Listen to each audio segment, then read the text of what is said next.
talk about this film. Switcheroo. Under the Shadow from 2016 is about, as a mother and daughter struggle to cope with the terrors of the post-revolution war-torn Tehran of the 1980s, a mysterious evil begins to haunt their home, and is directed by Babak Anvari, which... Yeah, it kind of popped up on some lists when I was looking for films to fill the void, and it did not disappoint, to say the least. Very kind of small set. It really only exists in this one little area. Even with what seems like a limited budget, it still was pretty spooky. There's some jump scares in here, so it's like scary. This is Babak Anvari's like premiere film. It was like their first feature, and it has, you know, spooks and bogeymen and you know, typical horror things, but at the heart, the horror of it really is the social setting of 1988 in the midst of the Iran-Iraq war. Actually, it's, you know, at the end of it, too. So it's like this has been going on for a very long time. There are, you know, social repercussions that are happening for the people who live there. And this is how it's affecting them. Like, very clearly calling it, like, under the shadow. It's under the shadow of, like, you know, this missile that's in their apartment that I'll talk about, but it's also under the shadow of the war itself, and the regime that has kind of found its hold within this society. So this film follows Shide, and who is a mother and wife, and she is struggling to kind of find her place and reconcile like her place in this world that is incredibly sexist and against her. Like, it starts as a pretty slow burn. We don't really get a lot of scares at first, only with like a few times where her daughter Dorsa comes in like saying like, oh, there's something in my room, I had a nightmare, but there's nothing that's like jumping out at us. We're just introduced to this society and the fears of it by seeing Shide, who is, you know, this independent woman who's looking to restart her medical education to become a doctor. It was her dream, or maybe her mother's dream. And she, you know, is confronted with the truth of this regime that, you know, won't allow her to do that, won't allow her to return to school because she was a part of like the resistance. And, you know, she even says like, oh, everyone was political back then, or and then also like, you know, explaining, oh, I just stepped away to raise my child, but now I'm going to come back. But she is swiftly denied that opportunity. Yeah. Yeah. And it's, you know, where it takes place, so 1988 is the last year of the 8-year Iran-Iraq war. And there are characters throughout who are, you know, expressing how it's been never ending and how it's impacting them for, like, it feels like it's just always this. This is their reality. They're stuck in it, and it's hopeless and it hurts. And everyone's kind of trying to cope, and they're all kind of weird about it as well. They're coping it in their own unique ways. Yeah. Yeah. Some are very strange. Yeah. I feel like something I enjoyed about Shide is she's a very genuine character. She has this like initial resentment that we find when she is frustrated about not being able to be a doctor, like being this independent woman who her mother had hopes and dreams for, and she can't complete them by no fault of her own. She's fully capable of being, you know, a doctor. And her husband is a doctor because he's a man and didn't have to give up his career to raise their child. And she feels cheated, rightfully.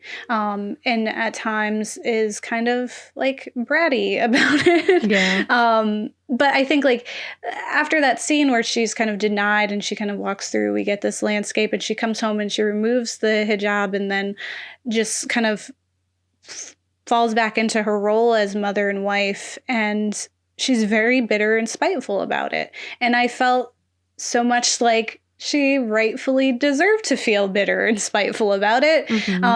Even though like there are times when we're like screaming at her as audience to like go or to move or to do things. I totally understand just being human and being upset and just, by what the world's giving you. And not like having like feeling like lots of humans just like aren't going to be the emotionless rationale kind of. Like she was very human in her reaction, like, and I thought that was like really great. I agree with you that like she was just being real. Like she wasn't like, I shouldn't be doing this because war or because bombs. Like this is just human emotion, and I'm going to feel what I feel because this is. And honestly, like I have definitely more empathy, I would say, after learning a little bit about like the protesting end, which I'll get into in the facts section. But it was very true. Everyone was like millions of people were protesting, and that was like when they were younger. Like it was a lot of youth-led protests. So the fact when she says everyone was doing that, it was very true. So like to make that the reason why was super petty. And like it was definitely like felt after doing my research like more of a blanket, like that's the reason. But it's really because we just don't want you to, because you're a lady, like please go home. So her frustration is definitely like very valid. Yeah, and I think for like an American viewing, for me it was like this is what happens when when your side loses, right? Like we're out there fighting as well, and we have our own battles, but nothing compared to this, and nothing compared to the threat of what those protesters were facing. And like this is an existence where their side lost. And now they have to kind of live with the new worlds that this regime has created and pretends like they didn't lose. Or not pretend that they didn't lose, but like accept that they lost. And that's like a weird, it's like hard to kind of visualize that and understand that. And when you really like look at it that way, it's like, oh, okay. I get why she's upset. Like this is unfair and upsetting. This film has been compared in almost like all of the articles that we found to Jennifer Kent's Babadook, which we covered in our mental illness episode with our guest Marina. And we were super excited about it. It was such an honest portrayal of grief. And it showed a similar kind of like struggling character, a struggling mom who is also very vulnerable and honest. So similar to Babadook, Under the Shadow is about a mother who is confronting depression, guilt, and pain as it's manifesting as a supernatural being that is trying to, separate her from her child. And I think for in with the Babadook, it's Babadook, that's the monster. For Shide, the supernatural haunts are jinns that have found themselves having sailed on the wind, which is the lore, into their apartment building by way of a dud missile that crashes into it and is super jarring. What a time, how everyone reacts to that. They just kind of like remove it and put a tarp there. Yeah. So much like the whole city, right, is just like we're just putting a Band-Aid on this bigger issue and it's going to be infected and it's going to continue to deteriorate because we're not actually fixing the problem. We're just covering it up. But what I found was really interesting was that one of her specific specters and haunts is actually just this like floating burqa. Yeah. And it's like always taunting her. And I was like, wow, like that it's pretty on the nose, but also really allows you to understand that this is like in her head and that she is kind of struggling with the reality of the situation and in her own kind of reasoning, trying to figure out like who she is and how to keep going despite like the limitations. And so in an article I found on the AV Club titled Under the Shadow is a Babadook for War-Torn Iran by A.A. Dowd, they remark on how poignant it is to have a character in a horror movie that actually wants to leave the haunted house only to be halted by real life forces in an attempt to flee. So they say, there's a moment in Under the Shadow where the heroine does something that people in haunted house movies almost never do. She grabs her child and bolts straight out the door. Trouble is, this young mother lives in Tehran circa 1988, and in her instinctive dash for safety, she fails to cover her head with a hijab. And when, like, watching that scene, so, like, Shide is finally fed up with the horrors, like, she is really losing it. And so she grabs Dorsa, her daughter, and runs through the city. And I remember when we were watching it, Kat remarked, she's not wearing any shoes. Like, to us, we were just like, wow, she's just that desperate. She's like running barefoot through this war-torn city and just trying to get out. And when we see authorities or we see people, there was like a moment where I had this like blip of hope where I was like, oh, okay, someone's going to help. And you know, like, oh, these men are obviously going to see that this woman is distressed and, you know, things are going on and maybe they'll like encourage her to leave or help in any way because there's a literal war happening right now. Yeah. And instead, Shide is arrested and lectured in this dark and dingy jail cell. They give her a hijab and they just go on this whole lecture of how she's being indecent and that it's a crime and she really needs to rethink, you know, her role in society and what her obligation is as a woman in society in the midst of like there like a missile is in her apartment, you know, like what. Yeah. And to me it was like a moment as like an American woman viewer to really realize my ignorance and the fact that like I didn't even think about it until it was happening and I was like, oh. Yeah. Oh. No, that's really real. The only reason I knew is because I had read the article before we watched, which I usually don't do. But so I ended up spoiling like a decent amount of it for myself. But yeah, no, it's definitely very real. Like that is like, I guess like from an American, like Western perspective, where that is not like your bodies are policed, but in a different way. Mm-hmm. That was not like our first thought. Yeah. And it was just like kind of eye-opening to see how, to fully understand how lonely that Shide must feel. And like, because up until that moment, you are frustrated with her as a viewer. Like you feel like you're being unreasonable. Why don't you leave? Mm-hmm. Like things are going haywire. You're just being selfish. You are acting out and like, I'm sorry you're mad, but your daughter is upset and you need to be a better mother. Like we were essentially kind of putting similar thoughts onto her as viewers as this society was. And to see her like finally trying to just get out and to be confronted with that it's structural, right? That it's mm-hmm. like it's fully around them. And it made so much sense, like her frustration. Like it really helped me understand and see her. And I really enjoyed her character. Yeah.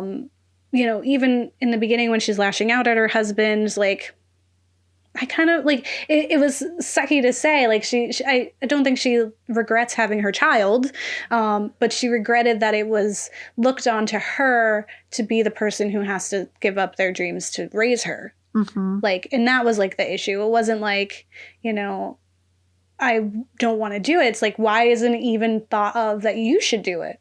Yeah, like where we should be a team in this, not just me doing it. Like, and you get to go do what you do, and I have to stay here, and that sucks. Yeah. It should be like we're both taking care of our kid that we decided to have together.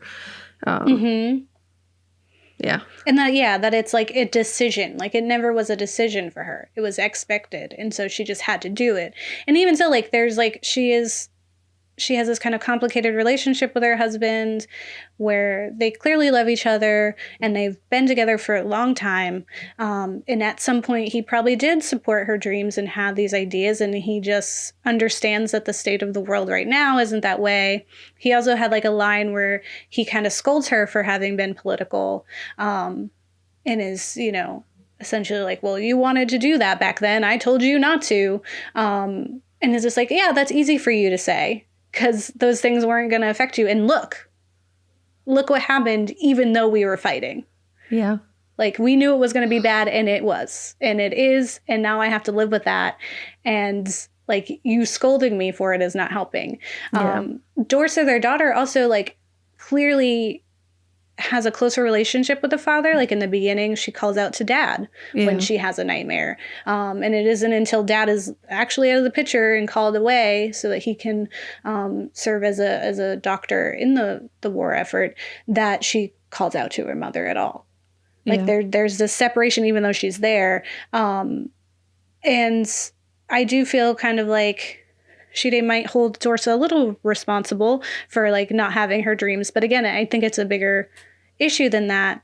Yeah. And I feel like, you know, Shide is very bratty at times and snarky and frustrated and incredibly human.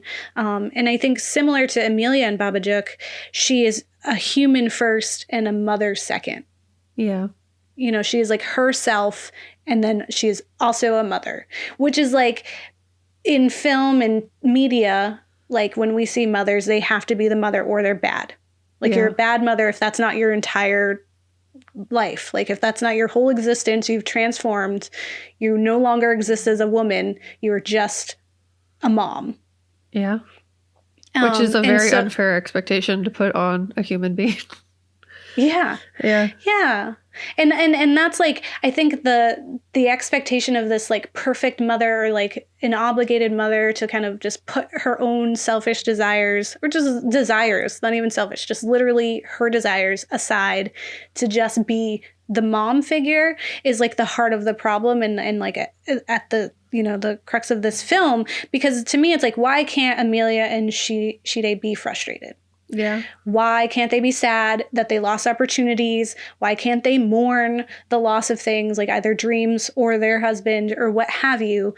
Like, we're not allowing these women to fully feel and to accept their reality. Yeah. Yeah, I think the strongest piece of this film is the imperfection of Shide. To see a woman who is fraying at the edges, who becomes unreliable in her like perception of reality, and who is like fighting back despite that, and is, you know, is trying to be a good mom at the end of the day, because she is a mother and her driving force is the survival of her daughter ultimately. Like she's constantly running to her. They're like, you know, hiding out in the basement because of all the bomb drills and such. She's, you know, again, running through the streets barefoot trying to get this kid. She even confronts like neighbors at one point about like the stories that are being told to her daughter and spooking her.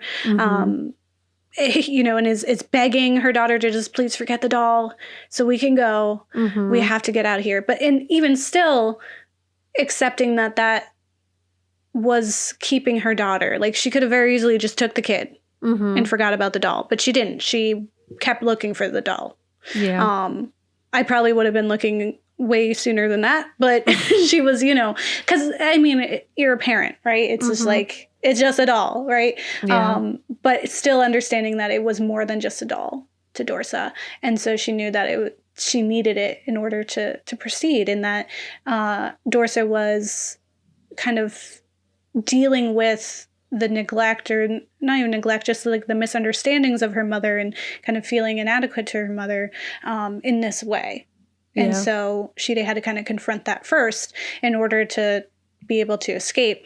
And when Dorsa eventually does confront her, and like for honestly being kind of awful to her, she, you know, accuses her of stealing the doll to begin with.